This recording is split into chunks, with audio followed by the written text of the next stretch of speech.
Acosta. This is my presentation for Soc 360. Starting with the first slide, that is my family at an escape room.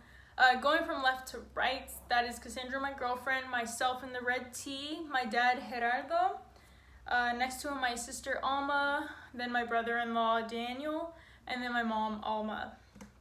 Going on to the next slide, the question regarding my epitaph, it took me a while to figure out what I wanted to have written on it because I had never thought about death before this class, especially happening to me because I always associated death with old people.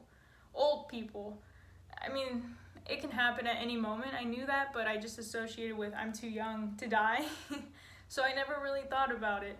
But going off of the slide, for my epitaph, I would like it to say, in loving memory of Melanie Acosta, beloved daughter, sister, wife, and friend.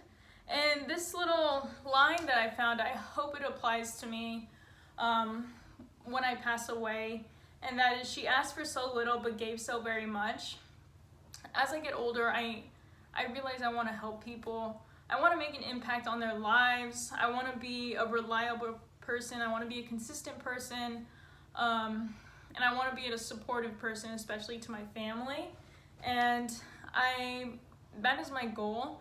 And I want to be portrayed as a selfless person, one who was willing to give even if I wasn't going to give back, and that wasn't something that I would need. I don't need to have something in return. I want to do it out of kindness and care for people because I value lives, and I understand that people struggle, and I want to help as many people as I can in whatever way they need help with. So I'm hoping that this is something that can accurately describe the person I was when I pass. Regarding my legacy, I want to leave behind a legacy of love, respect, patience, positivity, helping others, like I said in my other slide, and bravery and courage. Love and respect is pretty straightforward.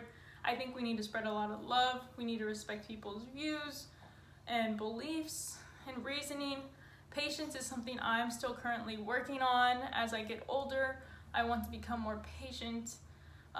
Positivity as well. I want to become more positive, and this is still something I'm currently working on, and I hope that I can leave these behind so that people know that I was this person. I was a positive, patient, loving, respectful person.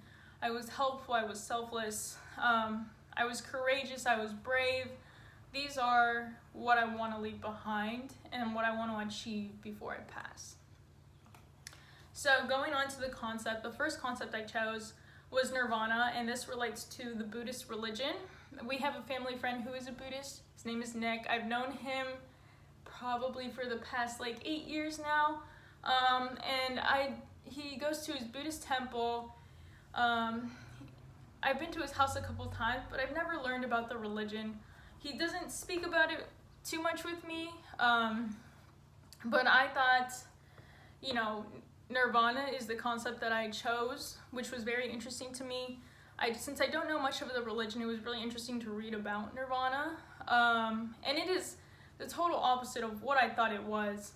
In the textbook on page 547, it is described as state that is beyond death and birth after all karma is rid of. And so the goal of it is to stop reincarnating because the universe is a product of karma. So, and the textbook also mentioned samsara. I'm not sure if I'm pronouncing that right. And this is samsara is just the continuous reincarnating. And I always thought that people want to be reincarnated. They don't want to die.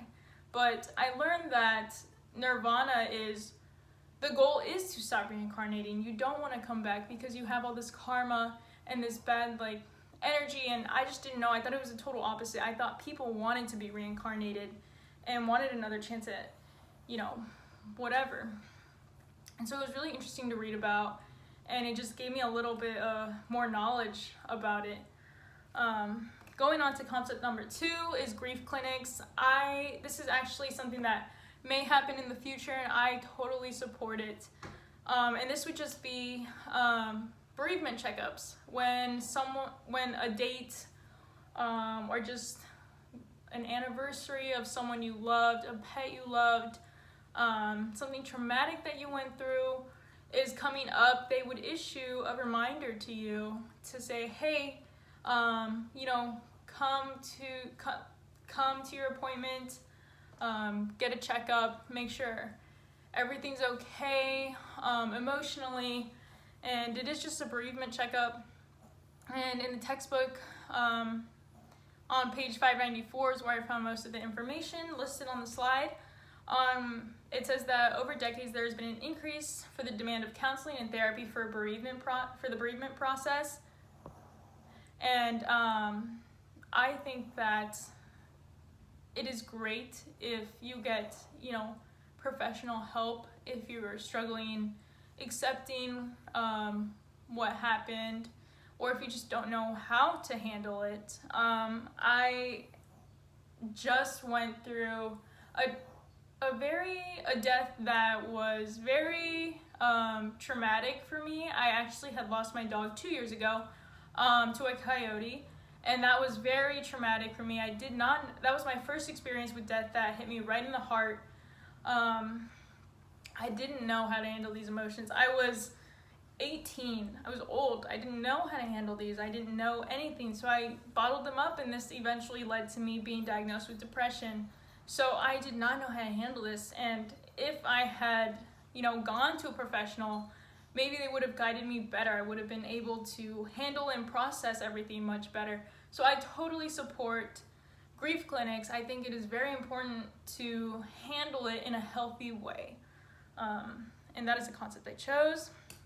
So going back to the most memorable things of the class, in the beginning of the class, we were learning about different cultures, ways of handling death, and there was a YouTube video shown in class about bizarre, I don't remember the exact video name, but it was about, I think it was something bizarre ways, or other countries, mourn the death of a loved one.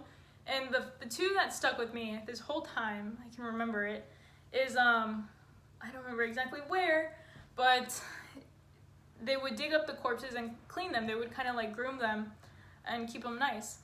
And then the second one was they would take the dead bodies of their loved ones or just of the community, take them up to the mountain, and the vultures would come eat them.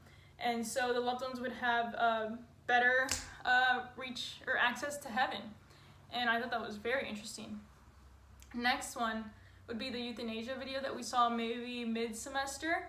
And that was just learning about euthanasia in other countries, how it's handled there, how people handle it or view it. And I just thought it was very interesting. I just gained a lot of knowledge from it.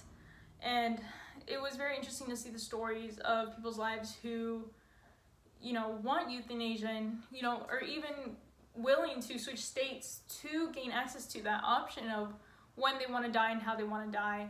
And it just stuck with me, and it was an emotional film, and it was just very eye-opening. And just the whole course, like I said before, I never thought about death. I was young. Well, I am young. I never associated death with me, but truthfully, unfortunately, it can happen at any moment. And, like I said, I hope that is long ways down the road.